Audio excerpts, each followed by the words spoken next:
Hey everybody, welcome to the new State Line Paranormal. I wanted to make a second video to do two things. First I wanted to test out this camera and see how much I like it and see how well it works. As you can see, I have the night vision on.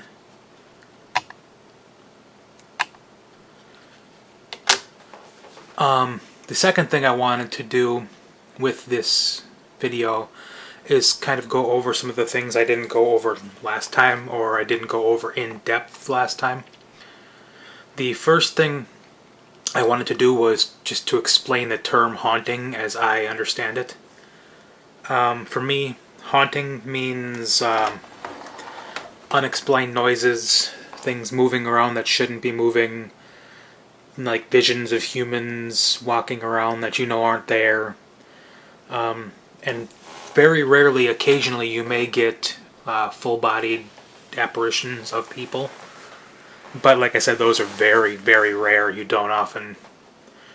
Some people can investigate paranormal stuff their whole lives and never see a full-bodied spirit of a person. The most common theory as to what these spirits are is just energy left over after people die, and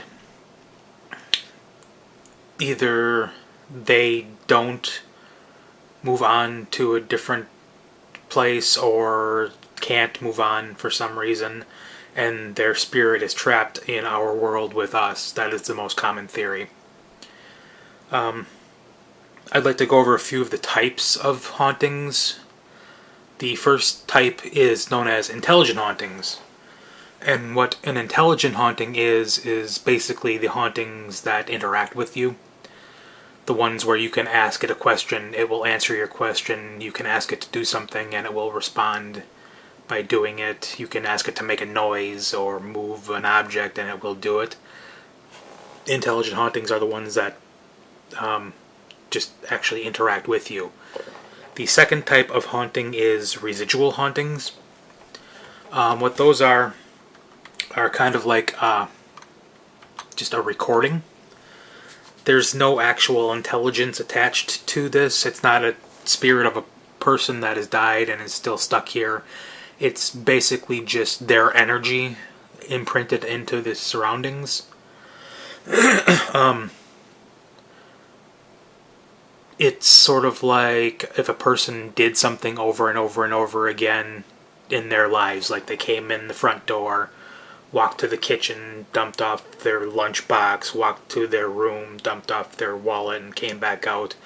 You may see this apparition of a person walking from the front door to the kitchen, to the bedroom, whatever it may be. It's just something that person has done over and over and over again so many times in their lives that it imprints this action onto the environment. These types of hauntings are very common, but they have no idea you're actually in the room with them. It's going to replay itself over and over and over and over and over again, whether somebody's there or not. It's just sometimes people happen to be there to actually witness it, and lucky enough to see it happen. Like I said, these are the most common types of hauntings. It's likely that we would catch something, whether it be video or audio, during an investigation that is a residual haunting. The third type I wanted to talk about is poltergeist hauntings. There are a few different, at least two different ideas as to what poltergeist hauntings are. Some people think that they are, like in the movie, it is an angry, malevolent spirit that wants to cause trouble, or at the least wants to cause mischief, make things move, make people think weird things are going on. It's just a spirit that wants to cause trouble. The second idea of what a poltergeist haunting is that it isn't a ghost at all. It's not a dead person. It is somebody living causing these things to happen. And they do that by manifesting their energy to move things, to make these sounds. It's thought that if a person has enough bad things going on in their lives at some point in time, all that negative energy can build up, and it will, at some point, just kind of burst. It'll come out of all this negative energy that's built up, will cause things to move, will cause doors to slam, noises to happen, just all the weird type of poltergeist hauntings. And sometimes the term poltergeist is used generally in terms of activity rather than the being itself. They'll say, well, we have poltergeist activity, which means things that move that aren't supposed to move. Things flying off of shelves, things flying across the rooms. But, like I said, there are two schools of thought. One is that it is a spirit, one that it isn't a spirit, it's just a person that's somehow mentally causing these things to happen. The fourth type of haunting I wanted to talk about is demonic hauntings. Once again, there are a couple of different ideas as to what demonic hauntings are. Some people think that they are actual, like, biblical demons causing trouble. A lot of times with demonic hauntings, there is a lot of violence associated with these hauntings. The people getting shoved, people getting tripped, people getting scratched. So it is a thought that these hauntings could be caused by actual, real, non-human demons, these beings that have never been human in their lives. They've always just been evil creatures wanting trouble. The second thought is that these beings could just be people that were angry in life, angry, mean people, who stayed angry and mean in death and are causing these bad things to happen. There is no proof either way which thing these demonic hauntings are. I've never witnessed one in person. I've seen them on, like, TV shows where, you know, invoking biblical passages and praying can get rid of these demonic spirits, which does support the idea that they are, you know, like actual biblical demons, but there is no 100% proof whether they are human or non-human hauntings. It's said that the smell of rotting or, like, just death or sulfur can be associated with these hauntings. So if you happen to be in a place and you smell this really rotten egg smell or just like a rotting animal smell, there's the possibility that it is a demonic haunting. But on the flip side of demonic hauntings, there are also angelic hauntings. I don't hesitate to call them hauntings because it isn't typically they hang around and cause a lot of trouble. Most of the time, the only times I've only seen on, like, TV shows maybe 2 angelic hauntings ever, and they only call them angelic because they'll capture, like, a shape of an angel on the camera or something like that. They are really rare, like I said. Once again, it's not sure if they are like biblical angels or if they are just a good person watching over somebody living. They also have a thought. It is also thought that they have a smell associated with them. It is the smell of roses. So if you happen to be in a place and you just happen to smell roses, you may be encountering an angelic being. The last one that I wanted to talk about is shadow people. Now, nobody is really sure exactly what shadow people are. It's thought that they could be... Well, let me explain first what shadow people actually are. They are... People have seen very dark outlines of human forms. They look like they are shaped like a person, but they are head to toe black. You can't see anything. You can't see any facial features. You can't see hair. You can't see clothes. It is just like the outline of a really dark stick person, basically, for lack of a better way of describing it. But nobody is sure what they are as far as Some people think that they could be human spirits that are manifesting themselves just more solidly than others, because sometimes you will see human spirits on video that are see-through or very, very faint. It's thought that shadow people could also be human spirits. They're just manifesting more solidly than others. It is thought that they possibly could be demonic spirits, because a lot of times when you see these shadow people, you will also get things like pushes and scratches at the same time. I don't know for sure that they are related, but there has been documents of having all of these things together at once. It's thought by somebody that they could actually be like a living, not dead, but a living creature that just happens to show itself as a black form that can fade in and out of us being able to see it, because a lot of times you'll see these shadow people out of the corner of your eye, or you'll see them at the end of a hallway.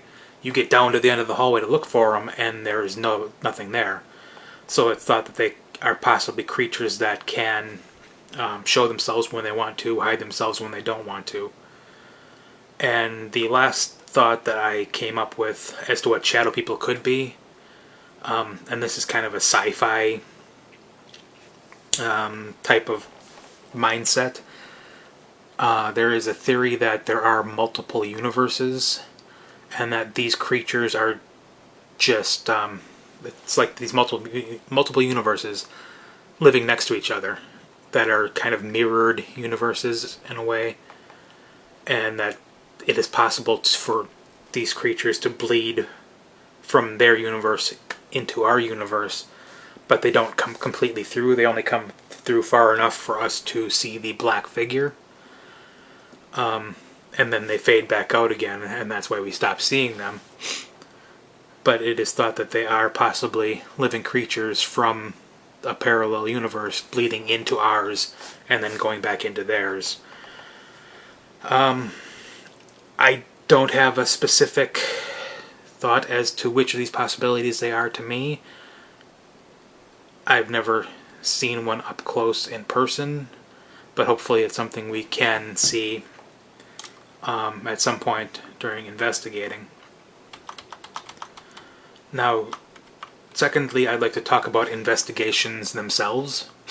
Like I said in the first video, what we'd be doing is we'd be going to these places either that we find or that we get invited to that are thought to have paranormal activity going on.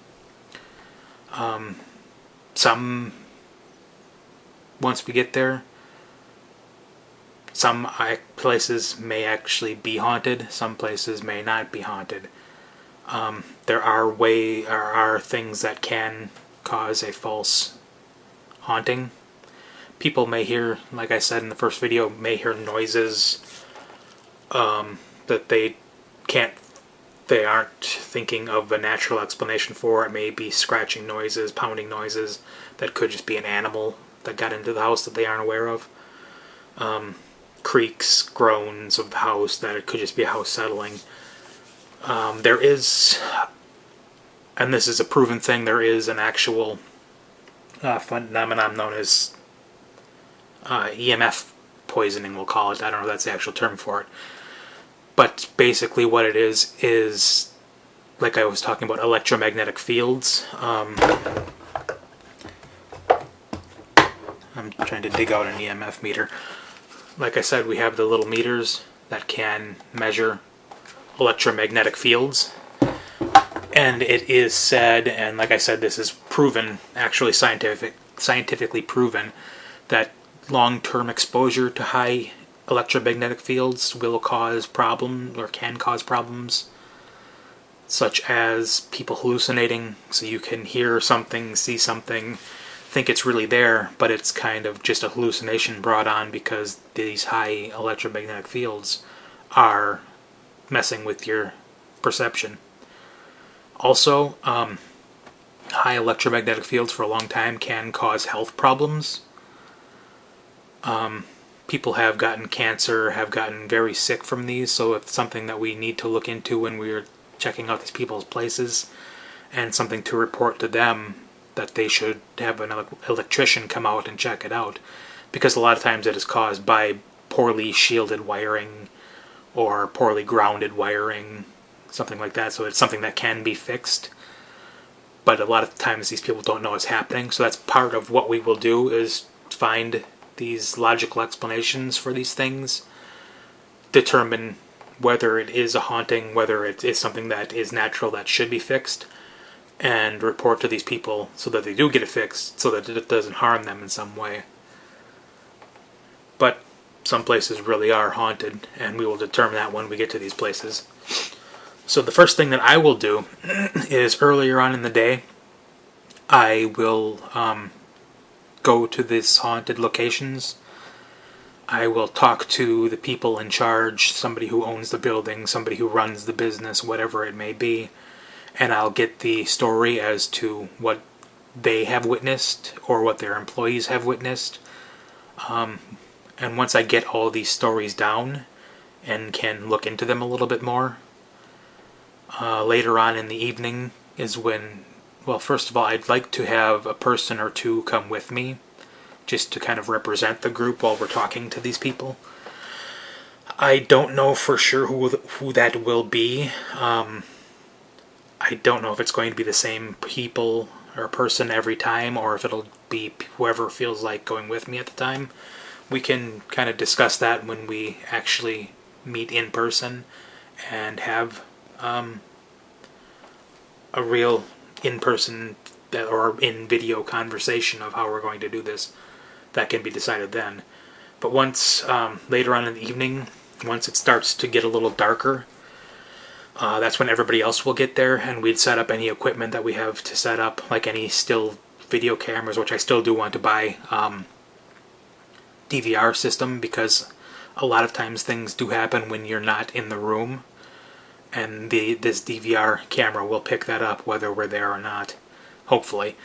So once everybody gets there, we'd set up the equipment and get ready to do the investigation. This talking to people, setting up the equipment kind of thing is pretty common for most investigations that can afford the equipment or do have the equipment. The talking to the people and everything, it's pretty common for all paranormal investigation groups. From there on, it is kind of a matter of style as to how people like to investigate. If you are familiar with the Ghost Adventures group, they like to do things like provoke a response out of the spirits. If they know, first of all, they like to go to a lot of famous places that have known to have I can't think of the word. They go to these famous places that have a lot of violent activity happening. They go to places where people have been pushed, knocked down, scratched.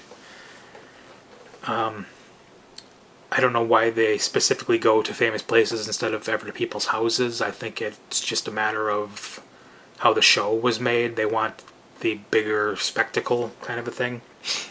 But a lot of what they like to do, and especially the lead investigator, Zach, likes to provoke these spirits, which I don't understand personally, because if you're going to a place where you know people are getting attacked and it could be dangerous for you, I don't understand why somebody would purposely try to get these ghosts to attack you.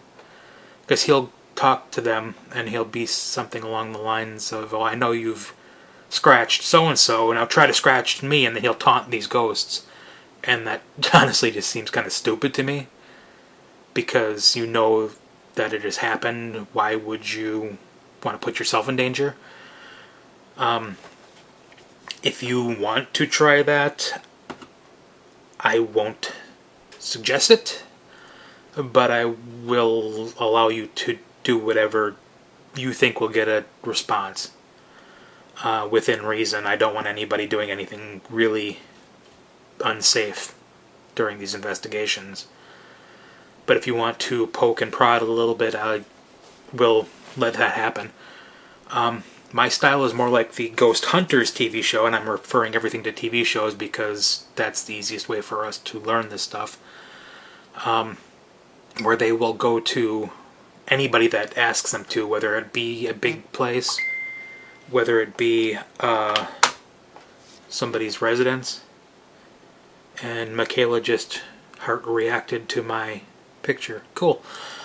They will go to these places and they take more of a helping people style. They will more talk to the spirits rather than taunt them. And their main goal is to help the spirits and the people who have asked them to come out. Basically, once we start investigating, the way I'd like to do it is, like I said, split into groups. Since we have 9 people, split into groups of 3 so that we can investigate larger areas, or so we're not all 9 of us crammed into one little small room contaminating all the evidence. So we'd split into the groups of 3, and if there are multiple places in one area, each group can investigate a place, or else we'd send one group in, send the next group in, send the next group in. It's something we'll all work out once we get closer to when what we're actually going to be doing this stuff. The way it works is you'd walk around and try to have questions, or try to ask questions, just have conversations with anything that might be in the room with you. A lot of times you won't get a reaction right away. You will get a reaction later on when you listen to the evidence.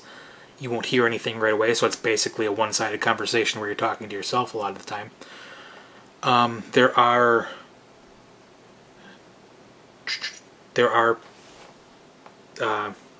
pieces of equipment that can get you a response right away, but I don't have any of those, and I don't know for sure that I believe that they work. And I'll explain that in more detail later. It's going to be a long explanation. But what you try to do is you have conversations with whatever is there. And sometimes you'll use trigger objects, like if we're going someplace that says there's a ghost of a little kid. We may bring a toy, a little car, a ball, or something with us that you can try to ask the little child spirit to move across the room for you, or say, hey, we brought this if you want to come play. And sometimes that has gotten results for other people. Sometimes you just kind of sit around and wait for something to happen and just observe your environment, see if anything moves, see if you see a flash, see if something happens. And sometimes you get results, sometimes you don't. It may be a very boring experience sometimes, because we may sit there for hours and nothing will happen, and you're going crazy trying to get things to happen. That's why people sometimes try to provoke a response. And going back, if you do try to provoke, just don't ask them to do anything that will harm you. That's all I ask out of people. Another thing besides trying to talk to spirits that we will be doing is trying to come up with an explanation that is natural and logical other than a spirit haunting. We can do things like if a door is said to open by itself or close by itself, well, sometimes the pressure, if there are like 2 doors in a room, sometimes the pressure from one door being shut can pop another door open, and a lot of people don't know things like that can happen, so they'll say, this door opened by itself. Or sometimes the door isn't latched completely. It's happened to my door right behind me, where a couple times I close it, but I don't close it all the way where it actually clicks in together, and it'll, just the pressure difference will pop the door open. And you can think it is a haunting when really it's just something that can be explained naturally. So that's some of the stuff that we would be doing. Also is trying to find a natural explanation for what these things are. And if we can't find a good explanation, then we can possibly label it as paranormal. We'd stay there for as long as we feel something it's worth being there. If we have a lot of things going on, obviously we'd stay longer. If we've been there for a few hours and nothing is happening, we can't get any kind of a response at all, we may not necessarily stay at places for that long. But there are times where we could be there from sundown to sun up if we really want it to be. It will also come down, we may be there more than one night too, actually, if we ever wanted to have a 2-night, if we find so many things happening and we want to stay for another night, or it's such a big place that we can't cover it in one night, there is the possibility of staying for more than one night. It all depends on the person who runs the place. If it is somebody's house, it's less likely that we could do that because we'd have to find a place for them to be, because I don't necessarily want them all to be hanging like a family of 5 hanging around watching us the whole night. We'd like to make sure they have a place where they can be while we do this, instead of possibly once again contaminating any evidence we may find. So how long we stay there all depends on what we feel and what the client feels are good ideas. Eventually we will be watching all of the evidence, or looking for all the evidence, and that can take a very long time because we'd have to watch every camera feed, listen to every little recorder, all of the audio, and look at any of the pictures that we take. And if it's a huge place and I have 6 or 8 still video cameras on a tripod recording for 8 hours, and we have 8 hours each of handheld recorder footage, that's possibly like a dozen cameras of 6 or 8 hours that we'd have to watch through all that footage, listen to all the audio. So it can be very tedious. It mostly would be if you want to help go through the footage kind of thing. I'd just ask for volunteers. I wouldn't force anybody to do it because it is such a boring part of the experience and I don't want to sour anybody on this stuff. So it would be mostly a volunteer thing, but the more people that help, the shorter time that it takes. So we can once again go over that later when we talk in person or by video and have our meeting that we can go over all this stuff.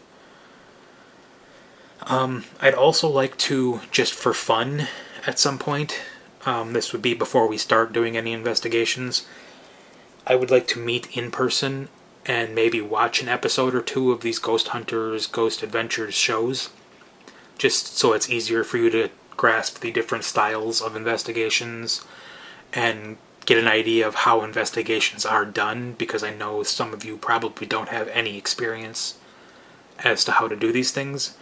So I would like to get together and just all watch like an episode or 2 of each show so we can compare and contrast how things are done by each group and decide what we want to do for ourselves. And I think it could be something, just a good team bonding experience. That's something fun that we could all do together. The other thing I wanted to talk about, but I think I'm going to make a 3rd video because we're already at almost a half hour long and you people are probably getting sick of watching this video by now. The 3rd video, I would like to talk about some of the stories that have happened to me and some of the reasons why I wanted to make this group. But for now, I think I'm going to stop this video here, just so it doesn't get over a half hour long and drive everybody crazy. So I guess I will leave you there, and I hope you have a good rest of your day.